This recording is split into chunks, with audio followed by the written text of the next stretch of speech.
Hey everybody, I'm Doug and this is the Bottom Line. This week we're down in Miami Beach on Collins Avenue. We're going to talk to Captain Tony Estrada about a very serious issue with charter boats down here in Miami, illegal charters. Well, we're going to go find Tony, but first let me talk about our sponsors. We got Marine Data Solutions as always, and we have Salty Rags Crew Apparel as always. These guys are the good guys. Mention the show, they'll hook you up.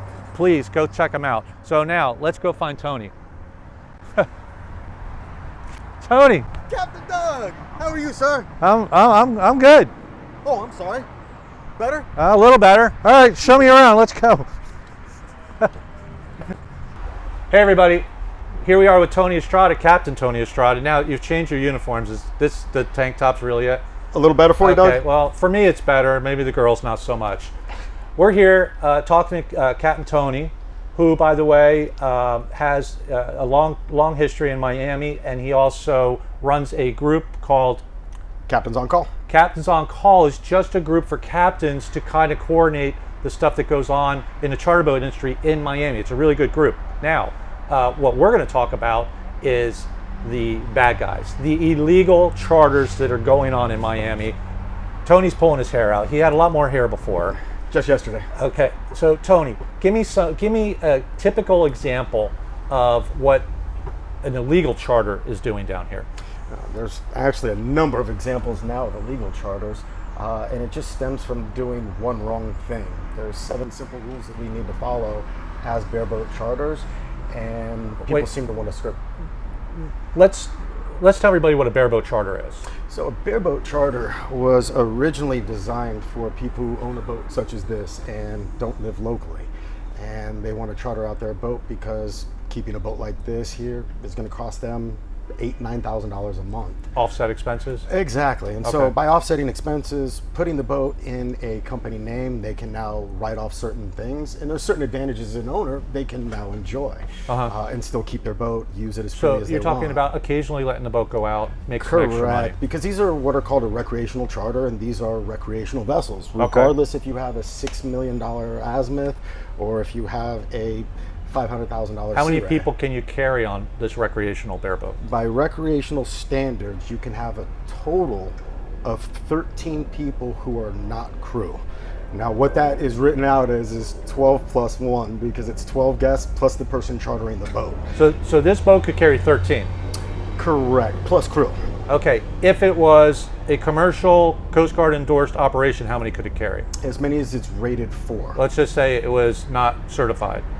If there's certain laws that will allow it, if it is over 99 gross tons, I believe, you can now have 12 passengers. Over 99? Correct. So having the bareboat gets you more people on board?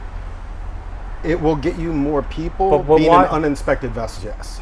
So they're taking a recreational boat and throwing it into hardcore service, day in, day out. Correct, around the clock. How's that working out? Some of the boats we're starting to notice that we show up and there's more and more problems with them because they're not being maintained correctly, and that becomes an issue for captains and crew. Not to the point where in most cases it's something that becomes a life or death issue, but there's still issues that you wouldn't like to see as a captain or crew on a boat. Okay, but bareboat charter or demise charter agreement is a Jones Act situation where they were allowing freighters to come into the U.S. that were not U.S. built to operate, to ply what they call coastwise trade. But it seems to me like these guys are kind of manipulating that rule quite a bit to go out 2, 3, 4 times a day on a boat that was never designed to do that. Correct. Okay. We'll get back to that in a second. And that's very specific why there are the limitations of 13. We were told by the authorities very specifically they don't want more than 13 people on a boat that can do 30 plus miles an hour. You've been in contact with the Coast Guard numerous times to make sure you are in compliance with your operation, and I applaud you for that because you probably lose a lot of business trying to be on a consistent legal. Basis, correct. You're being legal, you lose a lot of business. So let's talk about the illegal guys. So you got a whole bunch of kids, and I've seen the videos, twerking their asses off on these little, these little Sea Rays or whatever. Okay, so they're staying in a hotel. How do they get on the boat? Who's doing the deal? So what happened during COVID is everything down here in Miami shut down. Okay. And at that point, all of the promoters that were walking out, handing their flyers out, Who's for all these a local promoter? clubs, well, the promoters that were promoting the nightclubs. Nightclubs. Correct. They always had a little, shall we call it, side hustle, where they knew a captain, they knew a boat, and their guests would periodically ask them, "Hey, do you know a boat?" They became charter brokers. Correct. Instantly, when all of these clubs closed down. So the guy that's promoting a band now is pushing a 70-foot yacht because he knows everything there is to know about yachts. Correct. And that's where we run into some discrepancies with the promoters who don't have a firm grasp on what the rules and regulations are. These are not even real charter agents. These Correct. are guys that are flash. You see the videos. They rent a Lamborghini for the day. Come call me. Then they call. I know you don't get involved with these guys, but then they're like, $4,000, give me the boat. Then they call you and they say, $3,000, give me the boat.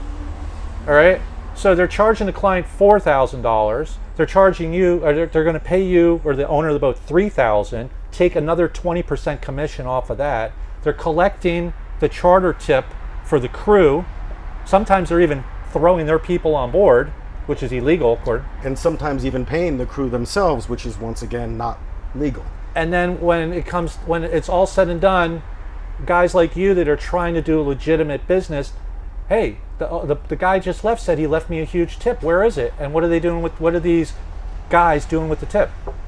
Gone? They didn't leave a tip? What do you mean? So they pocket that. They're taking money out of your pocket. They're taking money out of the owner's pocket. They're promoting a boat that they have no clue what the hell they're talking about.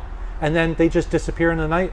That's it. Now, I would say for the most part, there are some people that are actually really trying to do the right thing as well. So I don't want to necessarily say everybody, Doug. Yeah, let me clarify this. There are legitimate charter companies in Miami and Fort Lauderdale, 100% legitimate. We're talking about the guys that work out of their car. Correct. We're talking about the guys that are the valets, the concierge guys going, I can get you on a boat, and they do this hustle, this Miami or start hustle. buying a boat themselves, thinking that they're now going to turn this into a business because they've seen how it transpired.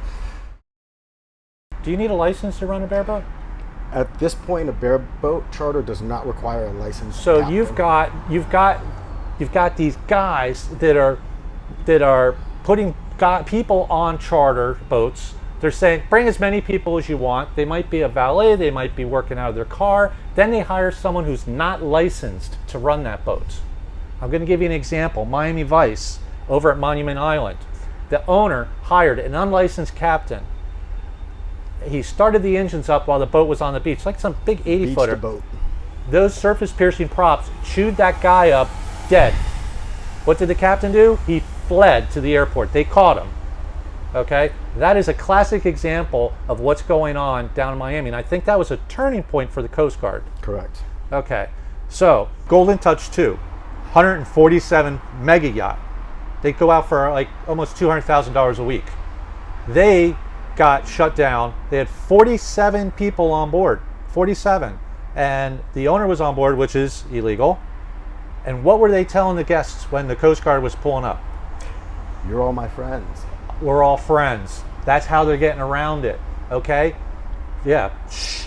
Coast Guard comes, we're all just a bunch of buddies. What's your last name? I don't know. Where are you from? I don't know. We're all our friends. Let's talk about another boat. See You Twerk. Now wait. See You Twerk. Twerking seems to be a Miami charter boat thing.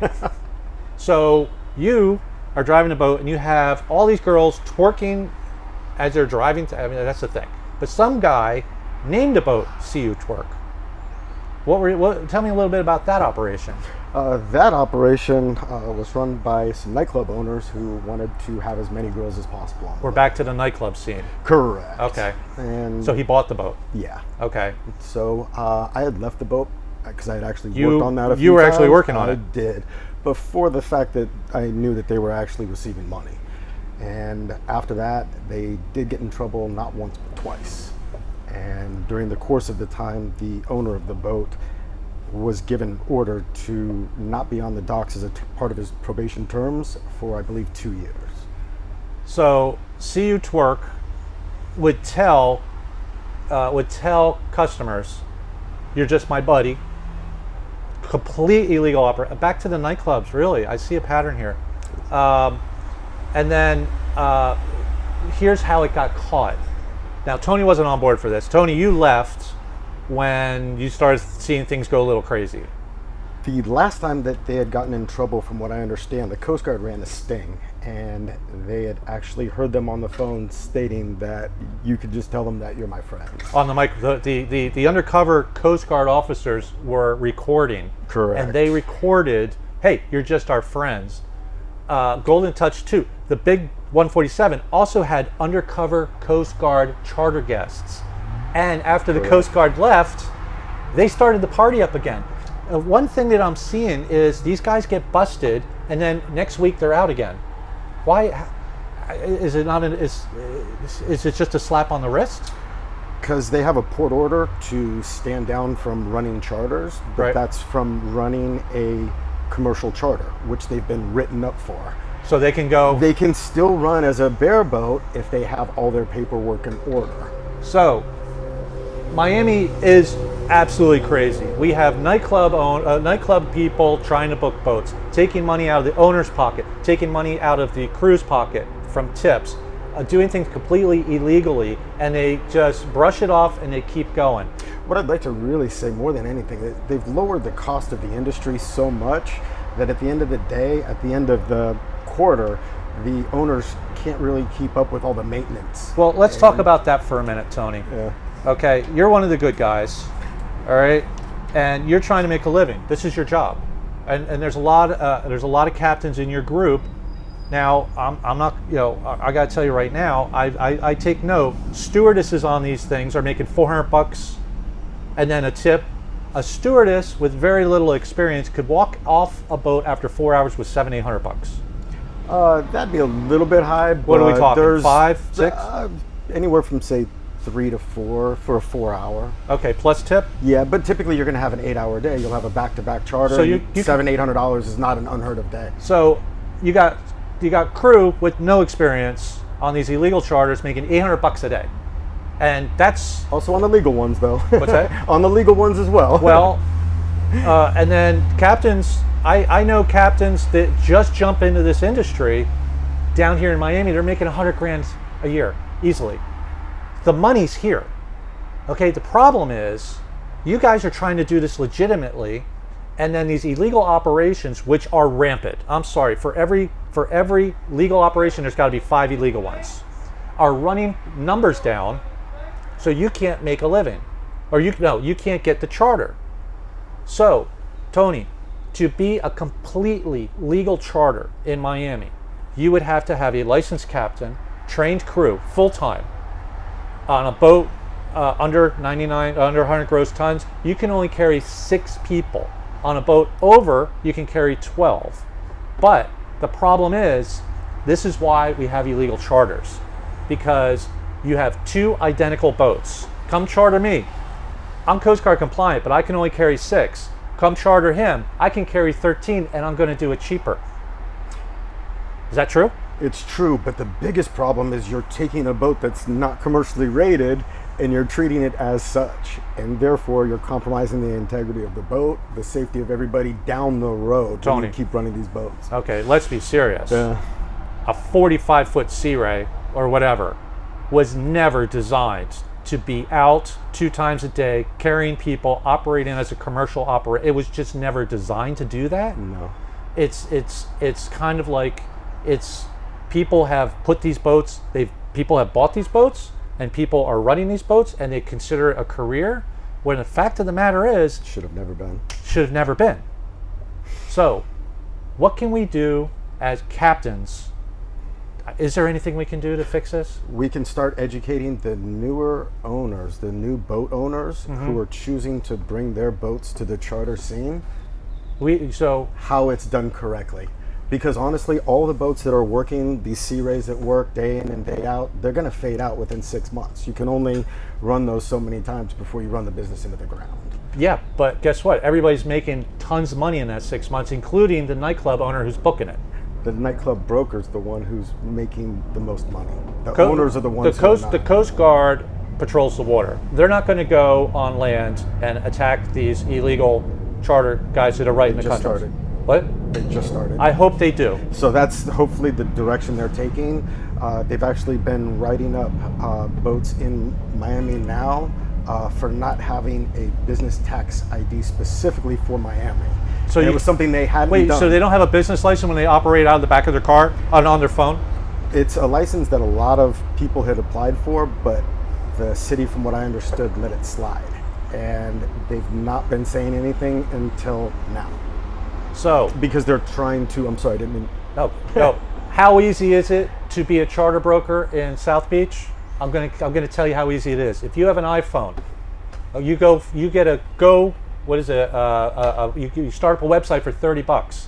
Then you go online and you pick boats that you have no affiliation with whatsoever, and you post pictures with rates. Instagram, and then you start taking photos of girls jumping all around in bikinis. And guess what? In 24 hours, you're a charter broker.